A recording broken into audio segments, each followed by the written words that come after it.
Right now at 6, a rash of robberies making it hard to hire at 7-Eleven stores in Oakland. And who would put their life online, right? Especially the night shift.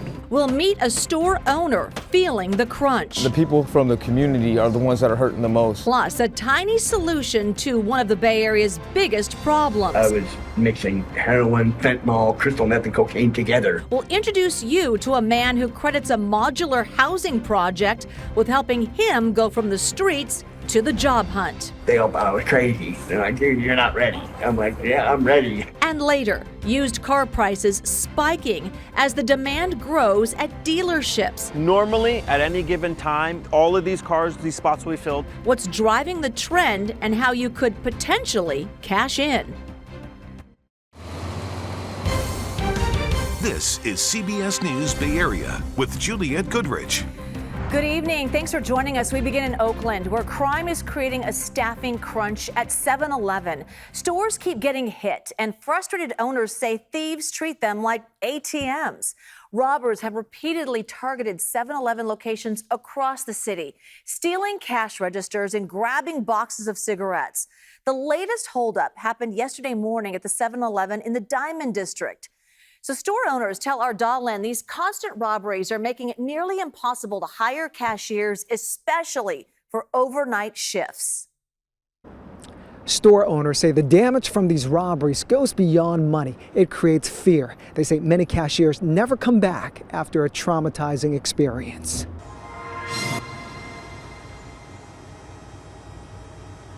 The alert, lone 7-Eleven cashier ran to the back room for safety as two people forcefully pulled open the locked front doors. The store is open 24/7, but because of repeated robberies, this location keeps its doors locked overnight so a cashier can manually screen each customer.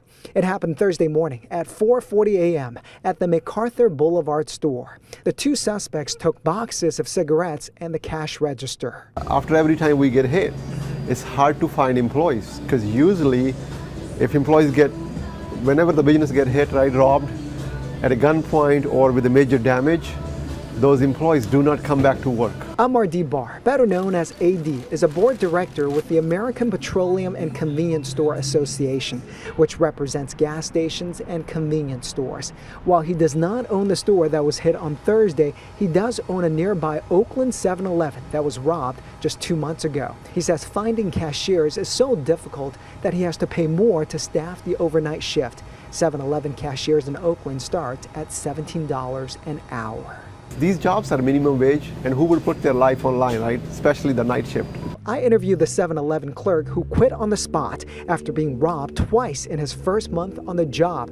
He didn't want to show his face on camera. They started hitting me and on my Where head. did they hit you? On my head, and then On your head? Yeah, then they forced me to open the cash register. There have been so many robberies targeting 7-Eleven stores that corporate 7-Eleven shut down its last company-owned location in Oakland last year.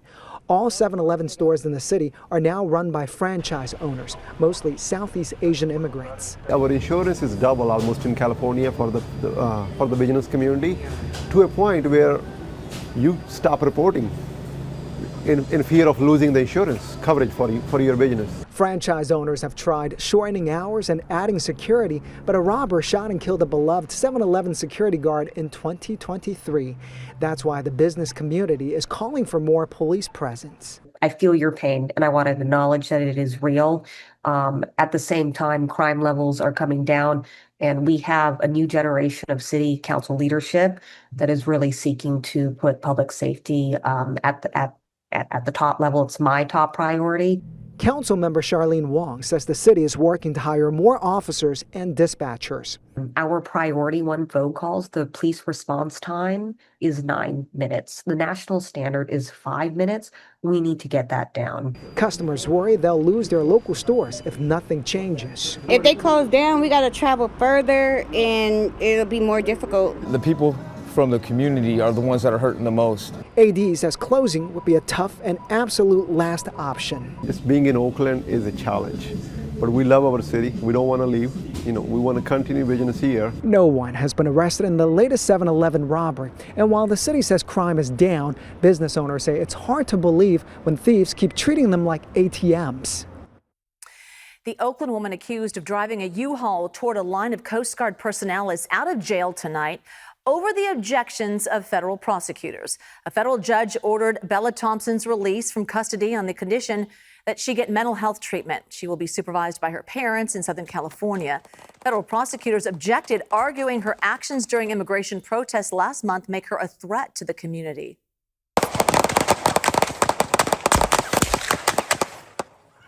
Investigators say Thompson was behind the wheel of that U-Haul box truck and drove deliberately into a line of U.S. Coast Guard personnel that prompted officers to open fire, hitting Thompson in the back.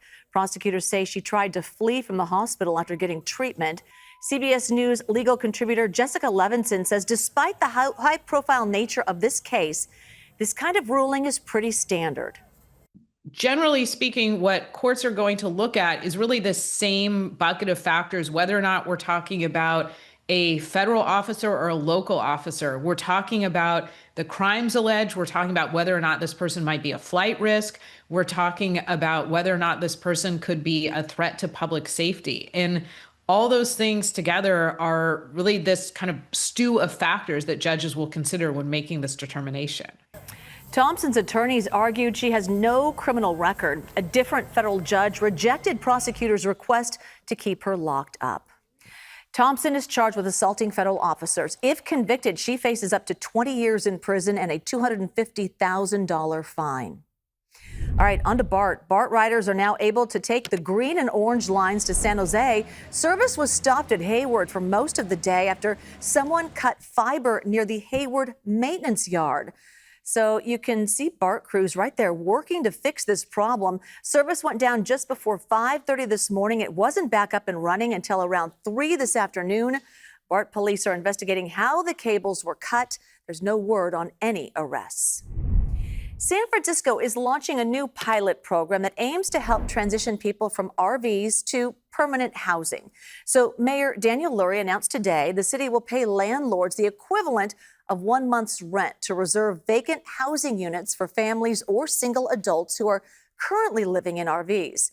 Now, there is currently a ban on long-term RV parking across San Francisco, but RV dwellers are able to apply for a parking pass as long as they're in the process of finding long-term housing. Comes as a new report this week found that more than 1.8 million Bay Area residents struggle to make ends meet. And that's according to the nonprofit Tipping Point. The report also found about half of those people are already working full-time.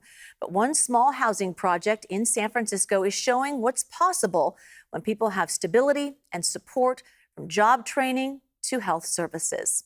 Our Lauren Toms introduces us to a man who credits the community for helping him kick his drug habits and find a path toward permanent success. I had a really bad problem with drugs for a long time.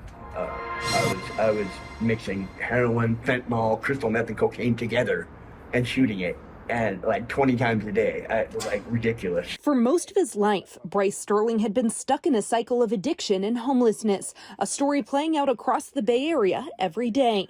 But here at San Francisco's tiny home community on 33 Goff, he says something finally changed. I've been able to save up almost $2,000 since I've stopped using drugs. I do my doctor's office. I got one of the ladies there. I told them I wanted to go to work, and they all thought I was crazy. They're like, "Dude, you're not ready." I'm like, "Yeah, I'm ready. I'm there." Bryce has lived here since May of last year, inside one of the 70 private cabins operated by Urban Alchemy. And he's not alone in his comeback. The group says 128 people who once lived here have now moved on to permanent housing, a number Supervisor Matt Dorsey, who oversees much of SOMA in the Tenderloin, calls a success. I think this is something that we need to look at as a cost-effective solution.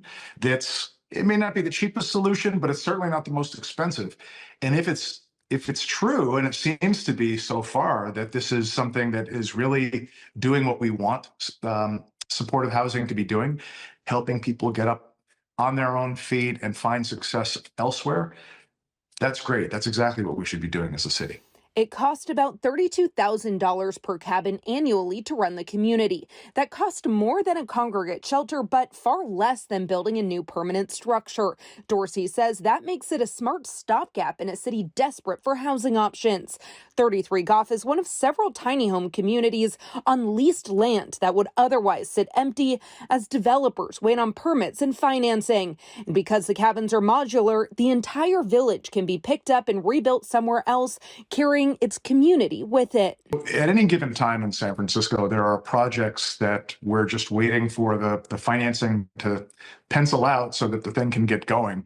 Until then, we've got land that's usable, that's convenient, that we could be using for a good purpose. And certainly when we're seeing the success that 33 Goff has offered, that's a good use of that land. Success for Bryce looks like joining the 128 former residents who now have a place to call home. As soon as that comes through, my life will be pretty much perfect. And for the first time in his life, he says he can see that future. The San Francisco Department of Homelessness and Supportive Housing said in a statement that 33 Goff and 2 other sites, quote, play an important role in contributing to the diversity of the city's shelter interventions. San Jose is at the center of the soccer world. Tomorrow afternoon, the Washington Spirit and the Gotham FC will square off in front of a packed house at PayPal Park for the National Women's Soccer League Championship. The teams hit the practice field today. Both are looking to bring home their second league championship. It is the first in a series of major sporting events coming to the South Bay, including Super Bowl 60 next year, the men's Final Four, and the Men's World Cup. And you can watch the National Women's Soccer League Championship game right here on KPIX. Coverage begins tomorrow at 4:30 p.m. Still ahead here right at 6, we'll look at what's driving up used car prices and take you to a North Bay dealership feeling the squeeze. It's slim pickings. It's not the same anymore. The inventory is not there. Plus, holiday travel is here. The early projections for a record-setting season. The Thanksgiving holiday travel rush is kicking off today, and it could be a record-setting one. AAA projects that nearly 82 million people are expected to travel at least 50 miles between next Tuesday and the Monday after Thanksgiving. That includes 6 million travelers expected to fly. SFO says today was expected to be its busiest day in the Thanksgiving travel stretch. But we heard from a couple of people flying out who say luckily it hasn't been too bad. We were surprised how empty it was. You can look at the smooth lines there, so that's pretty good. Okay, well, they lucked out. In total, SFO alone expects more than 6 million travelers between Thanksgiving and New Year's. That is slightly up from last year. Meanwhile, AAA projects at least 73 million people will hit the roads for the Thanksgiving holiday. That would be an increase of more than 1 million drivers. And then speaking of cars, if you're thinking about selling yours, it may be a good time to make a deal and sign away. Data from KPIX shows average used car prices have climbed to their highest point in 18 months. Kenny Choi takes a closer look at what's driving the prices and what that means for anyone looking to buy or sell.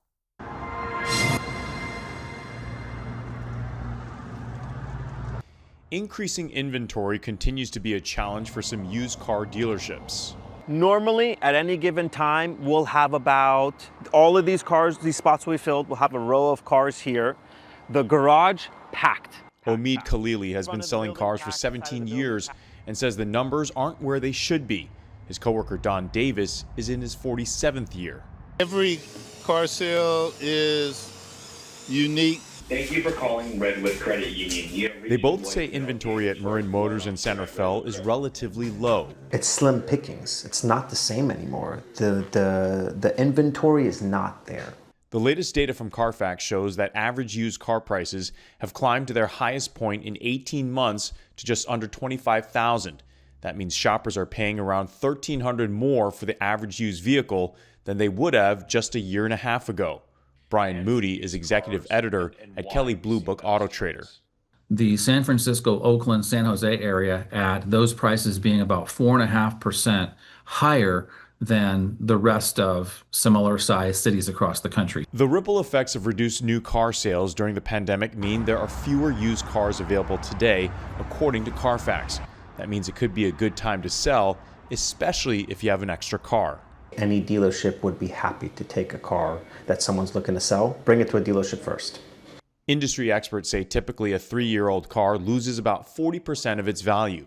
Analysts at KPIX say the price gap between new and used cars right now is unusually narrow for some models, and that buying new could be the better option. Khalili and Davis just sold this 2019 Mercedes-Benz. I think it's great.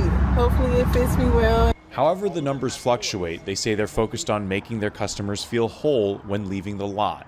If you're not having fun, you're not enjoying it, and the people that are selling you the car aren't feeling like they're with you, don't spend your hard-earned money there. They've been in the used car business long enough to navigate the ups and downs of the market.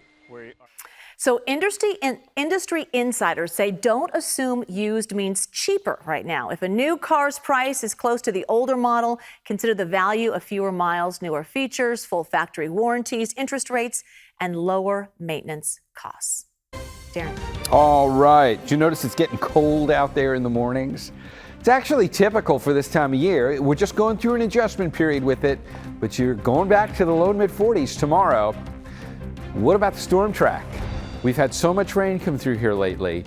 Let's look ahead to next week. Things are starting to change for us. We're going to talk about Thanksgiving and what we can expect going into the holiday. I'll see what the forecast is on the other side of the break.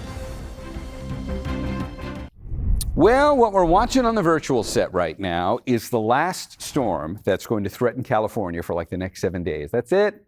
Now, it's been a big one for Southern California. We got it as well over the last few days, but we didn't really get the main brunt of it. That cutoff low really just wanted to throw a lot of its rain towards Southern California. In fact, if you take a look at a kind of a fun way to watch the visualization on that, you can see what the accumulated rainfall looks like down there from now into the weekend.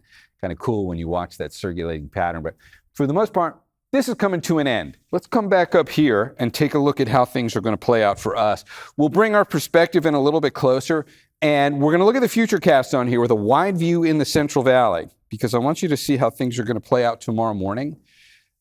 We've got the Thule fog building back in. So you can see there's Fresno down there. You can see up here, we've got Sacramento. And when you look at the state of California from north to south like this, it basically fills in the entire Central Valley. Welcome to winter. Now, for our little piece of it there, some of this does want to creep over into the Delta. Let's step this down again one more scale and bring it back home. And just look at 7 a.m. tomorrow, and we might see a little bit of this try to creep in, but not a lot. I think, if anything, if you're in the North Bay Valleys tomorrow, you might run into a little bit of an issue with some isolated patchy fog. But it won't be as widespread as what we're seeing happening in the Central Valley. It's going to be cold, low to mid 40s. Those are your Saturday morning numbers. Clear skies for most of us, unless you get some of that patchy fog. And we'll clear that out and take a look at how we rebound into the afternoon quite nicely. Daytime highs are going to be back into the mid 60s. These are also pretty much average for this time of year, maybe a degree or two below. So this is our readjustment to the norm of the next 3 months. Morning lows about as cold as what you've been doing until we get a cold snap. Then, of course, we'll start talking about frost advisories and freeze warnings. We're not there, but it already feels cool enough, I think, for many of us. And then daytime highs, this is about all you get. Weird today, Santa Rosa made it up to the low 70s. You're not going to do that tomorrow. Your temperatures in the North Bay will only go up to about the mid 60s. All right, let's zoom back out, get that wide view here. I want to take a look at where, if at all, and when we might be able to expect a return of the storm track. Now, we're not overly impressed with what we're seeing out here, but let's take it from today. We already know you got a great looking weekend, plenty of sunshine, considering there's a lot going on next week with the holiday. And we have had several good rainmakers come through over the last couple of weeks. We'd think, well, there's another one coming before long, right? Doesn't look like it. Now, we let this play ahead all the way to Sunday, November 30th. So in other words, not this Sunday, next Sunday. That's how far out we've got to go to see the Pacific reorienting to try and give us some rain. Now, I know that Sunday, November 30th, is kind of important because it's the end of the 4-day holiday. That storm does not look super impressive, but there's a small chance that we might be thinking about some rain by the time we get there. So stay on top of the forecast with us. If the Sunday travel at the end of the 4-day weekend is important, we know it is, we'll update it. In the meantime, it's not even in the 7-day forecast yet. So more specifics on that as we get closer to it. The rest of the holiday weekend looks great. And inland microclimate with your daytime highs in the mid-60s. And if we round this out, let's just show you what the 7-day forecast looks like for the Bay, because that's what we do here. But it's the time of year where it probably doesn't really matter all that much, because the difference in numbers in the winter really isn't all that big. Low to mid-60s just about everywhere. All right, Julianne, over to you. All right, thank you. When we come back, we're going to take you to the holiday tradition, putting furry friends on display in Union Square. And trust me, you're going to want to see this when we come back. Actually, let's take a look at it now. These are the furry friends from Union Square. Oh, look at that. All right, we'll have more when we come back. That was a teaser. A 39-year tradition is back at San Francisco's Union Square. The SPCA and Macy's teaming up for their annual window display of adoptable pets. Look at that. So the windows feature cats and dogs in search of a forever home. The event brings holiday cheer while attracting big crowds. Some people even take a pet home for the holidays. Furry friends are available for adoption Wednesday through Sunday from noon to 5 p.m. And during the holidays, CBS News Bay Area teams up with our local food banks to help those who are hungry in our community. This year, we've expanded to include Second Harvest Food Bank in Santa Cruz County. They serve 70,000 people each month on the coast. Many of them are children, and they offer more than just food. 1 in 4 children in Santa Cruz County is food insecure, which is just a shocking number. But people can call our hotline. We have a confidential bilingual hotline. People can call us Monday through Friday, and we can connect them not just to food resources, but to diapers and other essential services. And if you want to support our Food for Bay Area Families initiative, scan the QR code on your screen. There you can be able to donate food or funds or your time to food banks across the Bay Area, or just head to kpix.com/give.